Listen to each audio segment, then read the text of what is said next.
Yes, you know the vibe. We are back for the next topic on today's show, and it's going down on Sunday. We talking conference championship games. We talking the Bengals. We talking the Chiefs. We talking the Brock Purdy 49ers. We talking the Jalen Hurts Philadelphia Eagles. It's going down. We're going to make some predictions here on today's show. We're going to start with the second game here, okay? Because it's going down the quarterback battle. You know, we got to talk about that. Will Joe Burrow be 4-0 against Patrick Mahomes after Sunday's AFC Championship game? Zay, the mic is yours. Real quick before I make my take, please like and subscribe for all the up-to-date content. We're slinging shows left and right, slinging content left and right. Please don't miss anything. If you do, like, subscribe, leave a comment, or leave a question, something you may want to answer, something you may have. It's all ideas are great ideas. Nothing's a dumb question. But now on to Joe Burrow. It looks like Joe Burrow will be 4-0 against Patrick Mahomes. Now, Patrick Mahomes' high ankle sprain does mean you're getting a less version of Patrick Mahomes. Now, does that mean he'll be able to apply pressure on it? Of course. Now, I don't know how far he's able to throw on one foot. I don't know if he's able to go 40, 50 yards down the field on one foot. He likes to be able to move around the pocket. I don't know if he'd be able to with that high ankle sprain. He's only 1 week removed. I don't know how mobile this guy will be on 1 week remove. He may be bionic, man. He may be able to do everything that I wasn't able to see last week, but it looked pretty bad when he had that injury. He was hopping around on 1 foot. I don't know if he was walking on a boot all week. I don't know if he's been applying pressure on his ankle all week.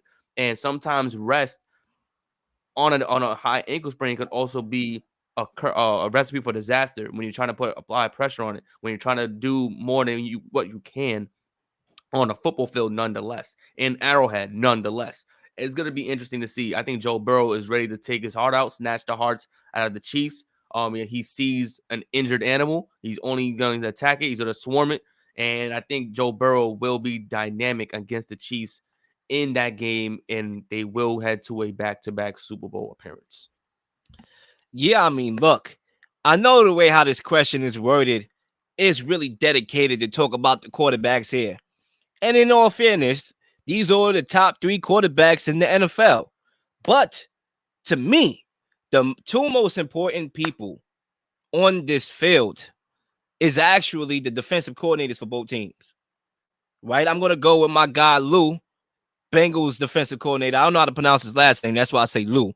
If I don't know how to pronounce it, I'm just not even going to try. I'm not about to make myself look foolish here on the show. I'm just going to go by Lou because he made it do what it do. Last week against Josh Allen, disguising coverages and blitzes, he confused Josh Allen. Josh Allen went back to school, bruh.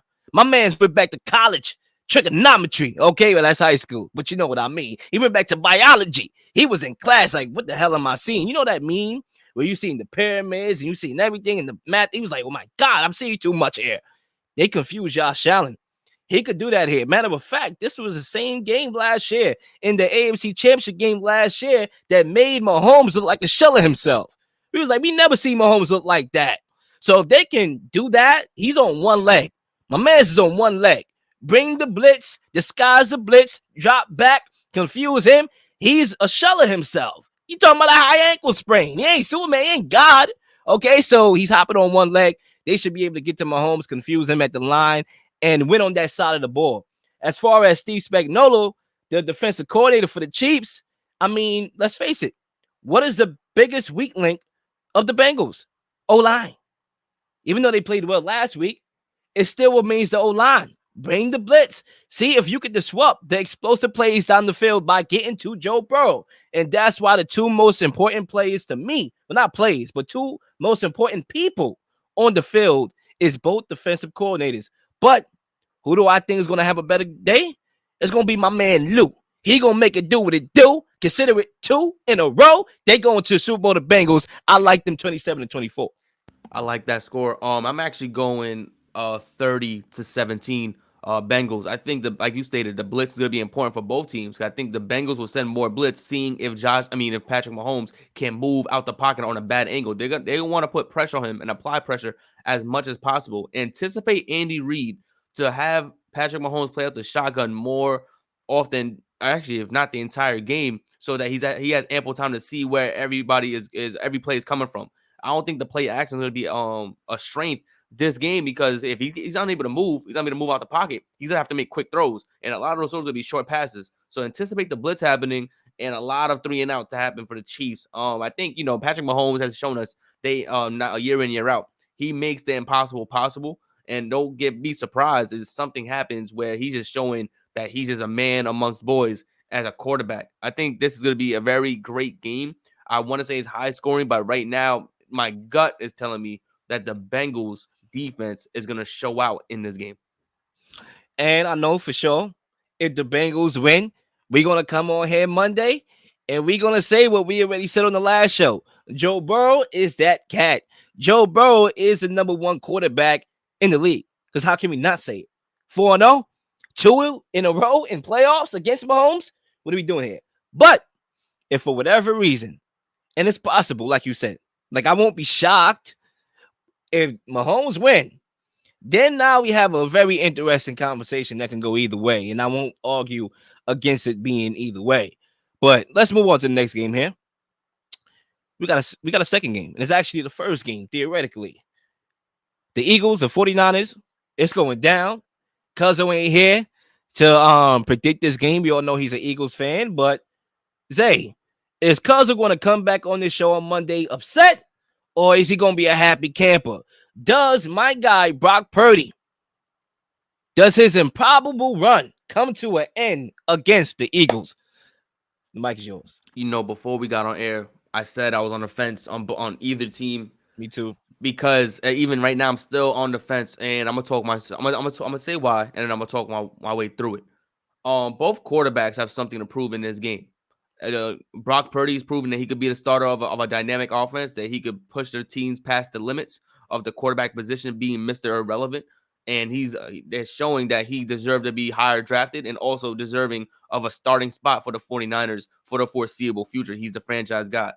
On the other hand, Jalen Hurts is trying to prove the stigma that he is a serious quarterback. He's a quarterback that deserves more respect. Even beyond being an MVP candidate, he got a lot of flack last year for a lot of things that wasn't his issue, wasn't his fault, with a new coach and Nick Sirianni not knowing how to properly play him and allow him to be the quarterback that he is. Both quarterbacks have something to prove here. Either quarterback that goes to the Super Bowl out of these two teams make history. They prove something. They show that is more on the line than just their teams going to the Super Bowl. Their careers essentially are on the line with a loss either way. I think, and personally, I said before the season that the team that's going to the Super Bowl out the NFC will be coming out the NFC West, and I'm stick to that prediction. I'm going with the 49ers to beat the Eagles in Philadelphia. I think the 49ers defense has shown us year in, year out. It doesn't matter who the quarterback is. We are going to go too far. And I think, when we look at what the Eagles have done throughout the season, very impressive. They had an amazing season. They have yet to play a defense that is as dynamic, as brutal, as intelligent as the San Francisco 49ers. And they're going to see that in Philadelphia coming Sunday. I think Brock Purdy is going to play his game. He's going to do what he can do best. He's going to play his risk, not risk-free, because it's definitely not risk-free. He's going to play this risky football, but it's going to pay dividends. I think the big plays are going to be coming from Debo, McCaffrey, and Elijah Mitchell in the backfield. And it's going to be one of those grind games. It's going to be very low scoring. It's not going to be a high dynamic game. I had a couple Eagles fans tell me that the Eagles are going to give them 34 points. And I'm like, I don't see that happening. So I want the score to be, I'm going to say the score is going to be 17-14 San Francisco 49ers in a very gritty, grinded out game to the very end. It's not going to be a pretty game. Both quarterbacks are going to struggle. And it's not going to be a knock on both quarterbacks. These are two dynamic teams. It's just the 49ers defense is legit. And I think they're going to showcase that in the NFC Championship. Man, when I tell you this game right here is 50-50, I want to hear some 50 Cent after the show, bro. That's how 50-50 this game is, man. I'm going back and forth in my mind because the reality is these are the two most talented teams in the NFC. There's no accident why these two teams are playing on Sunday, right? You look at the last 2 years, the teams that won the Super Bowl the last 2 years were the most talented teams in football. The Buccaneers with Antonio Brown, Mike Evans, Chris Godwin, right? Before these guys lost a step. They were in their prime still, right? They won the Super Bowl. Tom Brady, right? Gronkowski last year. Matthew Stafford. You got, other guys, Cooper Cup. I mean, Odell Beckham Jr. So much talent on the football field. And sometimes talent wins championships. And we have to be honest about that. Like, I understand the X's and O's are very important, but talent wins championships. And that's what it comes down to. As my niece is coming down here. But I'm going to wind things up, right? I think for me, this game is very interesting because talent for talent, these two teams have it. You talk about Debo, you talk about CMC, you talk about Brandon Ayuk, you talk about Jalen Hurts, you talk about Dallas Goedert, you talk about AJ Brown, Devontae Smith. He's another guy that nobody really talks about like that, and he's been doing it, making it do what it do the second half of the season. But I think for me, a lot of people talked about how Brock Purdy looked last week in the playoffs, right? They said, "Oh, this guy looks like a rookie," right? You know, and he did, but I think it was more so Kyle Shanahan looked like Mr. 28-3. Let's be real here.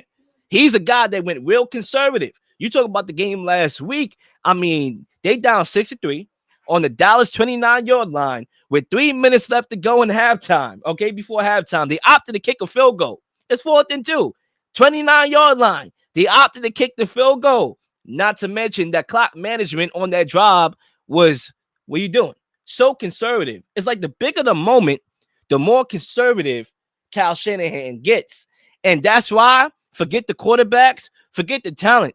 The biggest question for me is, can Kyle Shanahan overcome his demons in a game like this? Okay, can he be the one? A lot of people talk about Jimmy. There's no Jimmy G to put the blame on Monday, y'all. We are not tossing it to Jimmy G. Or what did Jimmy G do? Remember that. He's not playing in this game. So there's nobody to deflect the blame to. Kyle Shanahan, you got to eat all that up. Okay? Remember, Jimmy G gave you a 10-point lead in the Super Bowl 2 years ago. Remember that Jimmy G gave you a lead in the NFC Championship game last year. It's not him. He wasn't there when y'all blew 28-0 against my Patriots in the Super Bowl. He wasn't there. There's no Jimmy G to deflect the blame. And Mr. 28-3 is all on you, my guy. Can you exercise your demons? We all know you can craft for offense. We all know you're the quarterback guru. But can you not be the quarterback voodoo and mess them up? Or are you going to coach yourself to a victory and coach a team to a Super Bowl? Are you? We're going to find out. I don't think so. I'm going with the Eagles to win this game, okay, at home. All right? Listen, I've been shorting the Eagles all year long. I've been showing them all year long. I'm like, yo, show me something. Show me. And they kept showing me. I'm like, competition? Hey, what the hell is this? Look at your resume, bro. I'm supposed to be hyped. I kept showing them. Last week, I picked the Giants to beat them. It's time for me to give them their jurisdiction due. They didn't get here by accident, folks.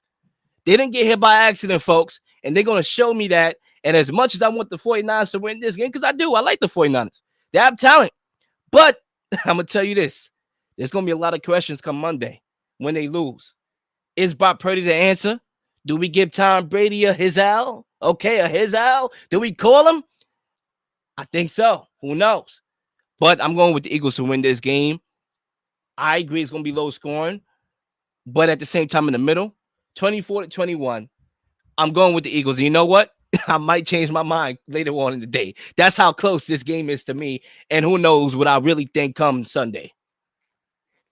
You know, you made excellent points, and I just want to also touch base on Nick Sirianni is a guy who makes the gutsy plays. He makes a lot of risky plays, and I think that's something that maybe wake up Kyle Shanahan. It's like, all right, well, he gonna do some risky plays. I'm gonna do something as well, because conservativeness has yet to pay dividends in the playoffs for any team. You know, it's gonna be something interesting to see. You have too much talent to play conservative. You have to show your brass. You have to show that we're a team that's going to the Super Bowl, not a team trying to make the Super Bowl. And that's something that Kyle Shanahan needs to really decide the night of, tomorrow night, actually, going into the playoffs on Sunday.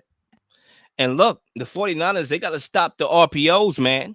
That's their dish. The Eagles, man, they run them RPOs to an effect. You're talking about 12 read option touchdowns this season. You combine the RPO ability and the fact that they can run the football with the running backs. Listen, man, it's going to be a hard task. Both sides. And it's crazy because both sides could beat each other at their own game. The 49ers, like, we can run the football too. We got CMC, man. We got Elijah Mitchell, man. We can run the football too. We can keep Hurts on the bench too. Oh, you got A.J. Brown and Devontae Smith. Well, we got Debo and Brandon Ayuk and George Kittle in the middle. Your Dallas Goedert is our George Kittle. Defense, what's up? We went all in defensively, the Eagles. Well, guess what? We got Fred Warner over here and Nick Bosa. You know what I'm saying? Like this game, man, I'm telling you, bro, I'm going back and forth. I know I made a decision, but listen, my final decision will really come Sunday, before the game kicks off. That's how close it is. And one more point that I want to make before I end here on my take and say if you have any last words. If not, we out of here. I would say this. Brock Purdy, he has not played on the road other than 2 times this year. 2 times he played on the road, all West Coast. This is his first game on the East Coast. Okay, you're talking about true playoff road game. They were home the last 2 games. He's a rookie in his first road hostile environment game, East Coast, in the playoffs. 3 o'clock. We got to see how he adapts to that as well. Hey, man, like and subscribe to the new content, man. We had an explosive episode today. Please enjoy the festivities all throughout the weekend. A lot of basketball, a lot of football this weekend. Enjoy it. Hey, if you have a comment, you want to have pitch an idea, like, subscribe, send those comments in each video. We would love to hear from the fans. We love to hear from anybody who wants to be a part of the show. Definitely, man, it was always a great time, Lil. But also, everyone, please love the show. Absolutely. Love the show, hate the show. I don't care. Like and subscribe to the channel to be notified of any new uploaded content that we have coming your way. And Zay, I'm looking forward to Monday because it's going down. Peace out, my guy.